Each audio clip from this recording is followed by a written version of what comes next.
Greetings all you ex-communists, and welcome to a very big mission in Operation Sparkly Sunday. We are assaulting the alien base. It is a long, arduous mission full of turmoil and peril. So we are going to do something special and start out by monitoring our soldiers' comm channels and see how our intrepid squad prepares for such a task. And that will be how we handle that situation. She asked, do you have anything you would like to add? Well, yes, I do.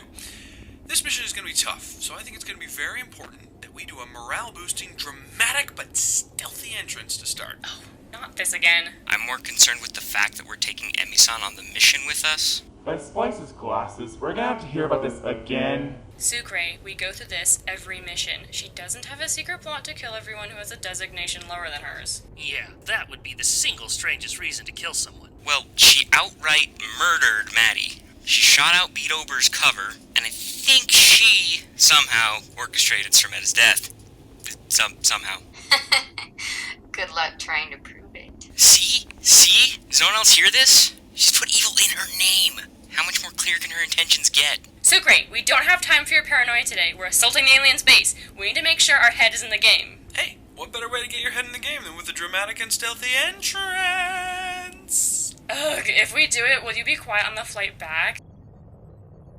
Probably. Good enough. Let's do this. Sweet! Stealthy but dramatic entry! Command, we are in the building and assessing the situation. Well, this place isn't creepy at all. Say, where's Gemini? Hold up, guys. My system locked up. I have to install new drivers for Direct X. Didn't Jimmy tell you to update yourself before the mission? Guys, can we just focus on the op, please? I am. I mean, how is Gemini gonna get Wi-Fi connection down here? Don't worry, guys. The aliens didn't secure the network. Activating dramaticentry.exe. Nice job on this stealth, Mr. Roboto. Shiosk is racially profiling me. Wait, is Cyborg erased now? Oh my Splice, I lead a team of children! Is anyone else disturbed by the fact that it seems the aliens have been putting the abductees into jello molds? It's not a jello mold, it's a neurostasis bioparalytic gel, great for restraining involuntary guinea pigs. You can get it on the cheap here in Russia. Probably why the aliens built their base here. See? Who knows that? But someone who is evil. Dude, cool your jets. That wasn't the mission. I wouldn't worry about the gel, Sucre. I have something much more special planned for you. Jimmy! Emi-san, stop making fake threats. We have a job to do. Gemini, Citrus, take the right walkway. Sucre, Emi-san, and Shioski with me. Keep your eyes open. Wow. There could be any number Now I remember why I never tune into their comm channel. So, in the opening area, the raised platforms only have half cover. The full cover is in the lower area, comprised of the abduction jello molds. I normally advocate taking hard cover over high ground, but in this case the low ground can shoot at almost nothing, so I'm opting to keep everyone up and in overwatch. And good thing too, because we are getting Zerg rushed. Gemini and Citrus take care of one chrysalid, while Jimmy and Shiosk take care of the other. The third charges up to Citrus, which is always a mistake because he uses riposte and does 6 damage. And that joke is funny to about 5 people who were in my D&D 4.0 group, and like 4 of them listen to this. So, inside jokes for the win. I could easily kill this bug with Citrus or Gemini being right there, but Shiosk is the lowest ranked person on the team, so we want him to take the shot first. Luckily for us, he connects and gets the kill. With the room now clear, we stack up on the left door, and DJ Sucre opens it. 3 mutons are quite shocked to see us in their base, killing their dudes, and they go scrambling for what little cover they can find. Now, we could run and gun Emi-san and Citrus to clear out the front 2 mutons, but the muton in the back is a problem because he'd be flanking them for mega damage. But fortunately for us, we have a solution. Jimmy has double tap and 99% odds to hit the guy in the back, so he is pretty much a dead alien. He just doesn't know it yet.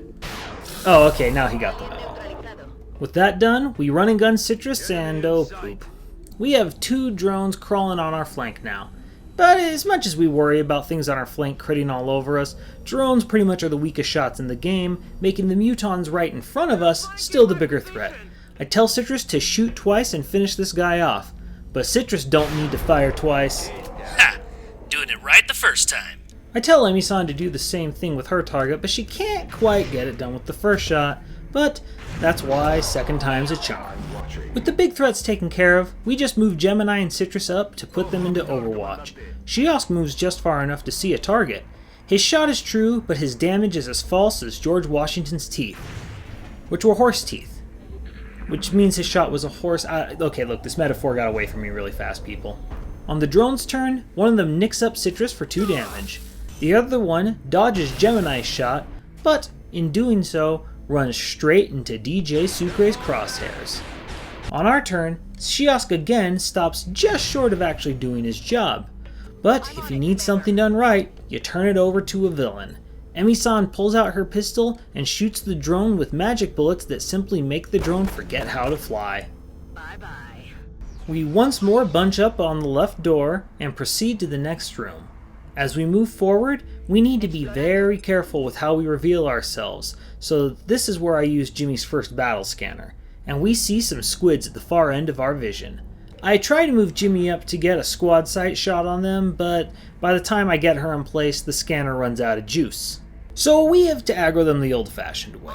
Emi-san runs up to the destructible cover, explosive cover mind you, and the squids make like Danny Phantom and Go Ghost. But interestingly, from her spot, Emi-san also spots a pair of drones who apparently don't see us.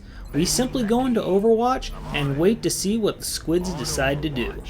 On the alien's turn, the cameraman decides we need to see the drone's exhilarating staring contest, but no one attacks. I want to get Emi-san back to the group so that, if we miss, no one accidentally shoots her explosive cover and damages her. But as I see the movement options for Citrus, I see something very interesting. We conspicuously can't move into this space, meaning it is occupied like Wall Street. Likely by something that is invisible, has tentacles, and ignores personal space issues. We quickly teach it a lesson about playing hide-and-seek with people who keep live explosives on their persons. You can't hide from evil. So that just leaves the other squid. We all go into Overwatch and await the inevitable attack. But the cameraman, again, thinks that the staring contest is more interesting. When the squid makes its move, it appears in between everyone, as if trying to get us all to shoot one another. And the cameraman does briefly turn back to get the actual shooting, but then it's right back to the staring contest. We don't need to see bad guys explode, Citrus uses unnecessary pump action, or DJ Sucre activate his combat pheromones. No way! It's all about the drones staring. Well, I for one am tired of the staring contest, so I move Gemini up and use collateral damage to get some lead in their eyes. You blinked first! No, you blinked first. So they fly closer to us and suddenly we can't see them. That makes sense. So, Overwatch. On their turn, Citrus misses, and somehow that was the only soldier who could see them. The other one passes by and shoots Shiosk for 3 damage. This makes no sense. We move Shiosk around and suddenly there it is, floating right in the open, right in front of us. Why couldn't we see this thing until now? Never mind, let's just murder it. Emi-san, meanwhile, shows that it wasn't her pistol that made the drones forget how to fly last time. It was her. Sort of an oddly specific superpower. It's only useful in these circumstances, but hey, superpowers are superpowers. With the drones now gone, we move to the middle and keep Jimmy on the high ground. I move Citrus up and we find us a fearsome flock of floaters, who feel pretty safe behind their full cover. Luckily for us, we got run and gun. Citrus and Emi-san put an end to the full cover advantage with a flank. Emi-san takes out the one in the back with little trouble. Then Citrus steps out and phases through the floater, then fixes the clipping error with his shotgun. This square isn't big enough for the 2 of us. Now the solution to the cover issue for the 3rd floater is even simpler. We simply have Gemini remove it. After that, Shiosk seems to think that he's in a Quiznos commercial because his target is now Toasted.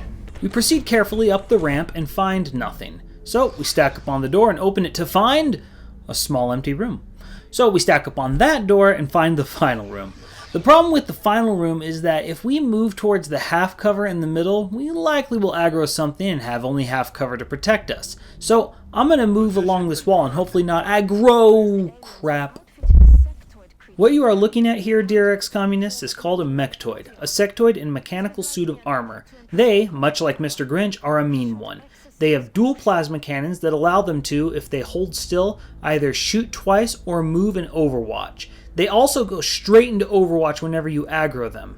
Their next feature involves the two sectoid buddies behind them. Just as sectoids can mind link, these guys can be mind linked. When they get mind linked, they get a super armor that gives them extra health and halves all incoming damage. Oh, and killing the mind linker? Yeah, that doesn't kill the mechtoid. It just slightly damages him. So, fun. With such a terrible enemy, I avoid the path of his Overwatch like a plague, and set up an army of Overwatches to take him down. And on the alien's turn, we hear the mind link happen, and we get ready for a frontal assault. Only it decides only to spend one turn in our vision, and takes a shot at Gemini Spark. Thankfully he misses, but it doesn't trigger any of our Overwatches, and that makes us sad. On our turn, I make the mind melding sectoid a priority. It looks to me like I have a pretty sneaky way to sneakily sneak Shiosk to the flank, but all my sneaking ends up shooting me in the foot as a wild Centronus and 2 Drone Eye appear. Ladies and gentlemen, if you were looking for an opportunity to piss your pants today, now is a great time to do it. I often like to say even odds is a sucker's game. Well, when numbers are even but 2 of the aliens' numbers include Mechtoid and Centronus, even odds is a loser's game. I'd like to use a rocket to help solve the problem, but DJ Sucre isn't really in a good position to help us with the rocket. So we deal damage with what we can. First, we run and gun Evil Emisan to the far right and have her scratch 1 drone off the to kill list. Next, I move up Gemini to eliminate the Mind Link sectoid. But it appears being shot at has shaken him up a bit because he misses an 83% shot. And that miss of a high percentage shot has me making my own mistakes. I move DJ Sucre up and the other sectoid hits an Overwatch shot on Sucre. But getting hit wasn't the mistake. Moving at all was the mistake. I moved up to suppress the mechtoid because I wanted to offer more targets for the mechtoid the next turn, since right now it'd be likely shooting double at Gemini. But I forget that DJ Sucre has the heat ammo perk. He does a bonus 50% damage to creatures like the mechtoid. Had I just stayed in place, Sucre could have shot twice. Both shots would have been high percentage, and just one of them likely would have removed his shield. After shooting the first shot, hit or miss, I could have then reacted with my other soldiers depending upon what they did. I could have, as my last decision, decided whether to fire again with Sucre or suppress with Sucre. You should almost always end with a suppress because you might have damage options other than that. But that's not what I did. So the reality is I follow that up with Jimmy using her double tap ability to shoot it twice. She crits on the first one, but sadly it still has the mind link up, so the crit that should have been for 14 damage only hits for 7. And the second shot also rings true for another 5 damage. With the mechtoid still having 15 HP remaining, Citrus is unlikely to kill him with a double shotgun blast. So I instead elect to kill one of the sectoids to limit the number of mind linkers. Citrus's shotgun odds are garbage, but with his pistol, the odds are quite good. And with rapid fire, Citrus makes sure that the egghead cracks. Sometimes you can't make an omelet without putting a few bullets into it. On the alien's turn, the Centronus moves forward and I am terrified he's about to rain hell down upon Shios because it hits hard enough to one-shot him. But it seems that it's pissed off that Gemini jacked their Wi-Fi earlier because he hits our cyborg for a devastating 9 damage. And geez Louise, the drone has similarly decided that Gemini must die. Gemini is now almost dead. Any shot from pretty much any enemy on the floor can now kill him. I am absolutely terrified right now. Thankfully, the mechtoid is happy to shoot and miss at DJ Sucre, then go into Overwatch. Then, the sectoid decides to hide behind the metal shield and do another mind meld. And so it becomes our turn, and we have to decide how we're going to save Gemini. Our plan is threefold. We need to kill the sectoid and mechtoid, hide Gemini from the Centronus, and dissuade the Centronus from advancing towards Gemini. DJ Sucre takes care of the sectoid, meaning the mechtoid no longer has his mind shield damage reducer shell thingy. And that's the technical term. That kill also has the bonus of giving everyone around DJ Sucre a combat rush. Next, we have Jimmy snipe 6 more HP off the mechtoid. Sadly, because double tap has a 1-turn cooldown, she can only shoot once this turn, so we can't have her finish off the mechtoid. Next, we remember that the mechtoid is in Overwatch and move Citrus to eat the Overwatch with lightning reflexes. I said we move Citrus. I said, oh dear, please miss it, miss it, miss it, miss it, miss it, yes!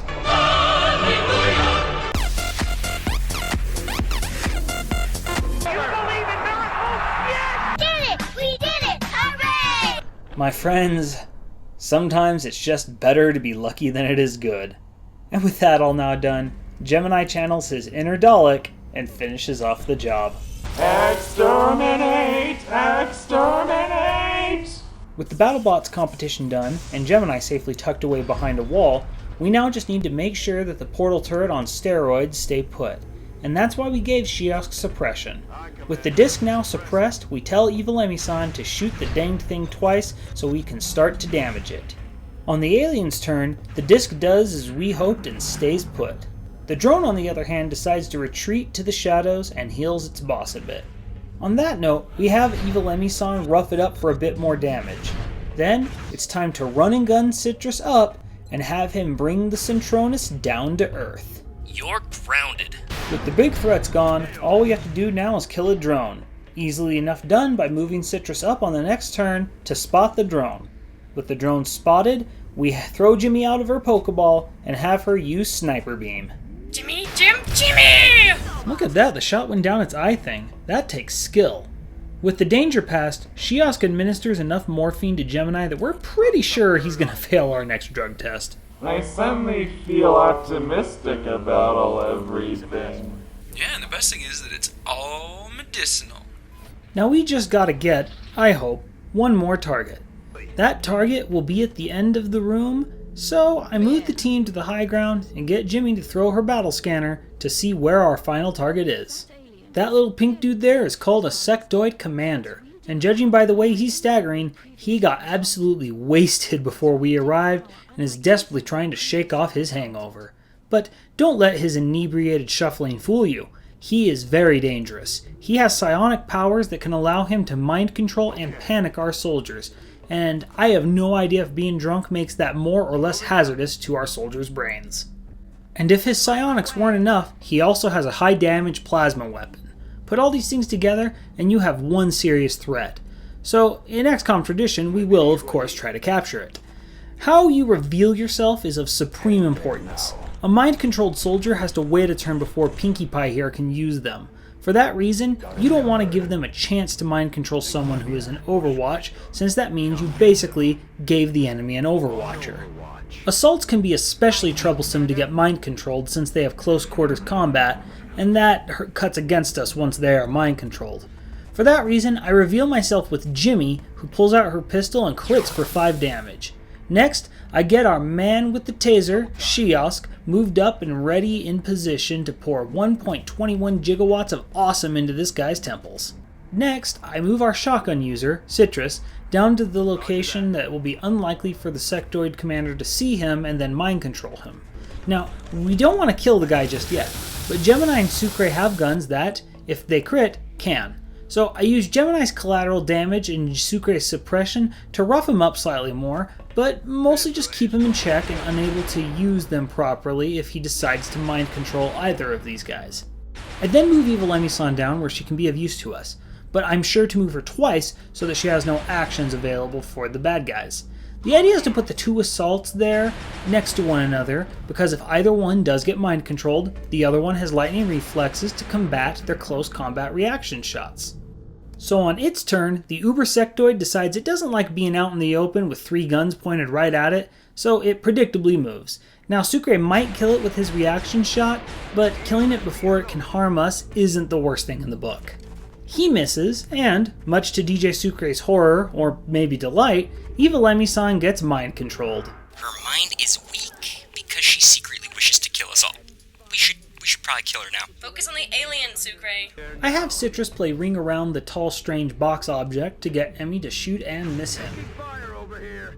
Damn it, enemy is still alive. She called Citrus an enemy. She's fully converted. We should probably put her down. Just focus on the alien, Sucre. They're repositioning on us. Alright, she said they are repositioning on us? She's clearly switched allegiances. Can I shoot her now? Sucre, you're not killing Emi-san. Fine, but I want it on the record that if she murders everyone, I told you so. Noted. Now shut your noise hole and keep suppressing. On the enemy's turn, the Super Sectoid panics Citrus, and though he misses the shot, it would have been kind of epic if he panicked Citrus and then Citrus responded by killing him with a pistol. But alas, that awesome thing did not happen. What did happen is the sectoid commander made Emi-san walk right up to Citrus's back and promptly had her do nothing.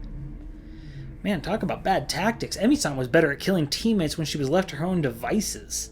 With all the prep work now done, all that is left is to move Shiask up and see if the taser will do its thing. Do you know what happens to a sectoid when it's struck by lightning? Apparently, it convulses on the ground, pisses itself, and gets kidnapped. How do you like abductions now, bitch? So ends Operation Sparkly Sunday. We captured the Mega Sectoid. We'll take it back to our base for questioning, followed by a quick autopsy. We got our first harrowing look at the Mechtoid. Gemini Spark nearly died, but didn't. And we learned why we don't listen to our soldiers' comm channel right before a mission. All valuable lessons. When we arrive home, it's a celebration. We just took down the alien central base and defeated their front line. We clap, cheer, hoop, holler, shake hands. But not everyone can enjoy the victory. Some people just have to tell everyone else to stop having fun, guys. Something wrong, Doctor? Don't you think a victory celebration is a bit premature at this juncture? No, we just captured a field general and laid waste to the alien home base. It's not like we're hitting stormtrooper helmets with spoons and dancing with Ewoks. We're mildly clapping and cheering for a victorious major battle. Quit telling everyone how to do their job for 10 seconds and don't you shake your head at us haughtily. Oh, that's it. I don't want to talk to you for at least another week. I am sick and tired of you. Oh my dear, what did I just say? Commander, I'm glad to see that I'm not the only one who understands this war isn't over yet. No one said it was, The McBossy existence Pants. of this artifact, which we believe to be a communication device of some kind, begs the question. If the sectoid commander was the alien leader, then who or what was it communicating with? Oh, I don't know, his army maybe, as leaders are wont to do. Just because the guy had a cosmic cell phone doesn't mean he was a nobody. Observed, it is somehow capable of using its mind as a weapon. If we were to study this specimen's brain tissue, perhaps we might be able to adapt this ability for our own purposes. Dr. Valen, are these songs good for the playlist during the autopsy? Nein, needs more techno. Das techno is great for autopsies. Well, we're finally done with her, I hope. Among many things that we brought back was the cone-shaped orange thing called a hyperwave beacon. We also got 2 promotions. First, we got 05 Bonsai Evil Emi-san, who gets rewarded for getting mind controlled. Just as we did for Citrus, we're giving her immunity to critical hits with resilience. The other promotion belongs to 12 Pops Shiask, who is promoted to Captain. We're going to go with Dense Smoke as our choice here, as I want my smoke grenades not to be versatile, I just want them to conceal us very well. As an additional bonus, panic has decreased worldwide by 1, so nobody's panicking now. Normally this is where I sell off all the unusable stuff from the base assault, but the month is almost over, and I'll be getting money from that. Plus, Exalt's still around and could dip into our bank account again, so I don't want to get too high on the funds, so we will sell off the extra stuff only when we need to. But now that we have some moolah coming our way, we're going to reward Gemini for not dying and upgrade his robo-chassis. We could give him the ability to heal up some or shoot some grenades.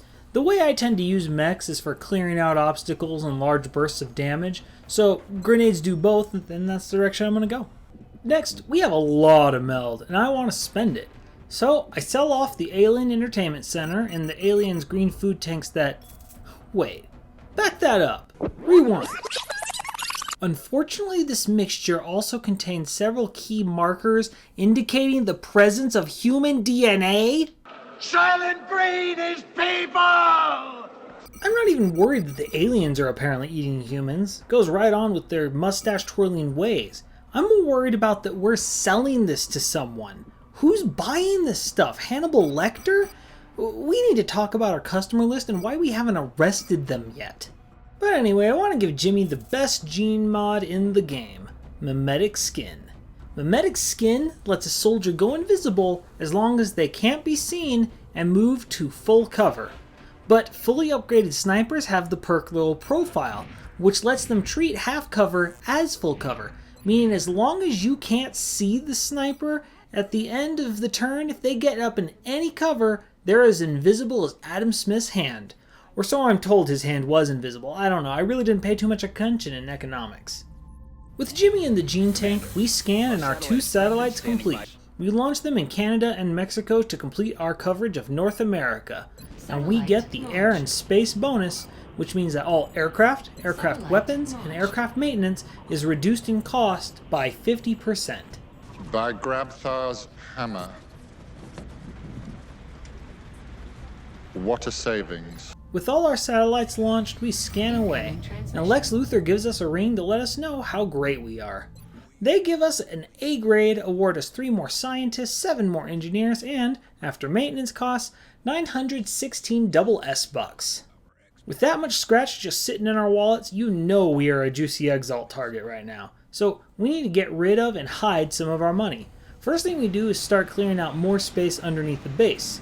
Next, I build 6 satellites. Why? Because satellites, unlike other objects, only cost us money. And if we cancel the projects, we get the money back. So I'm building 6 to hide 330 space dollars from Exalt. And we can cancel the projects whenever we need the cash.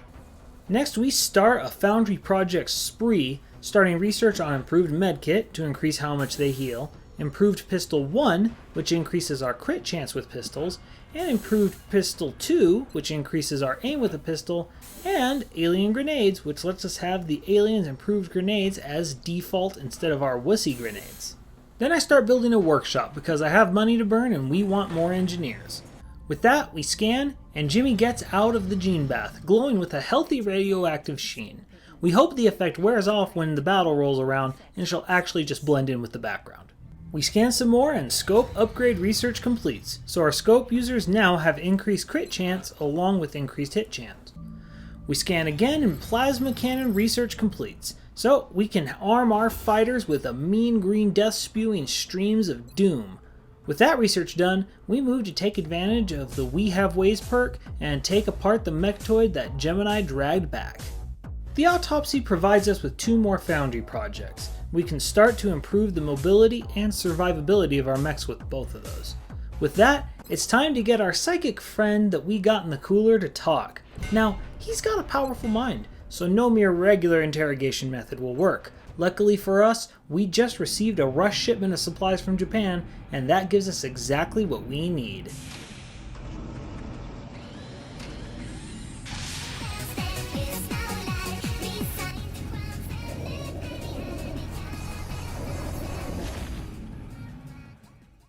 With the interrogation done, we can now build the psionics lab, and we also got a psionics research credit to boot. Go us! With all that, we now just have to dissect the creature. And I love how the splatter pattern this guy gets is the same with every single alien. That is some precision, people. What we get from this autopsy is the Mimic Beacon, Grenade option, and the Neural Feedback Gene mod. Now it's decision time. To advance the plot, we need the Hyperwave Relay researched. But I'm more interested in having more powerful weapons at this point, so we're going to look into the plasma rifle research as our next topic. With all our research done, I need the cash that we hid inside our satellite production budget. So I cancel the project and we build 4 plasma cannons. I said 4. Yeah, poop. Well, I built 1 too many. Regardless, I equipped the 4 that I needed to build on each of my fighter jets. Next, I go to the officer training school and buy the last tactic that I have yet to purchase, Iron Will, which increases a soldier's will each time they are promoted. After that, I go to the gray market to sell a few useless items and 1 more batch of the Soylent Green because, hey, Sweeney Todd needs more pie ingredients. With our funds over 200, we can now build ourselves a glorious psionics lab. Once that baby is done, we can start testing everyone to see if they're psychic. Love dem psychics. 1 scan later, and it's time to go extract Adrian Rod from her covert mission. So I flip on over to decide who will be helping us out, and everyone but Gemini and Jimmy take a bit to arrive. Once they finally arrive though, first thing we do is get Gemini suited up in his newly upgraded mech suit. As soon as he puts it on, he turns around to show us what it looks like. Yeah, that's pretty snazzy looking, Gemini. Storms, you're not going to shoot that indoors, are you? Ooh, that's going to be a lot of paperwork. Well, with everyone but Shiosk at the rank of Colonel, I feel we need to get some new blood on the team so that we have suitable backups for everyone. So we're going to let Evil Emi-san and DJ Sucre rest so they can try and work out their differences. You gotta For our first replacement, we bring back our red-headed Rocketeer and my cousin, Pharaoh's Queen. We'll see if we can get her that elusive first promotion that for whatever reason she just can't seem to get. For our second replacement, remember when we were hiring rookies just to see what they would get promoted to because I needed a backup support? Well, now it's time to reveal that backup support. Everybody say hello to Uncle Lothar. Oh Lothar, I know you joined up with XCOM to fight aliens, but we're actually on our way to China to kill humans who, what else, want to take over the world. And since they're splicing each other up with alien DNA, they fall within our jurisdiction. Bureaucracy at its finest, I say. Huh. Sounds like this mission is describing every fanfic ever written to try and make Draco Malfoy and Loki out to be the good guy because they look handsome enough and every girl says, I can fix them. In any case, join us in 2 weeks as I'm going on vacation next week for Operation Defiant Redemption. Until then, I'm Splice, and remember that this video was too long.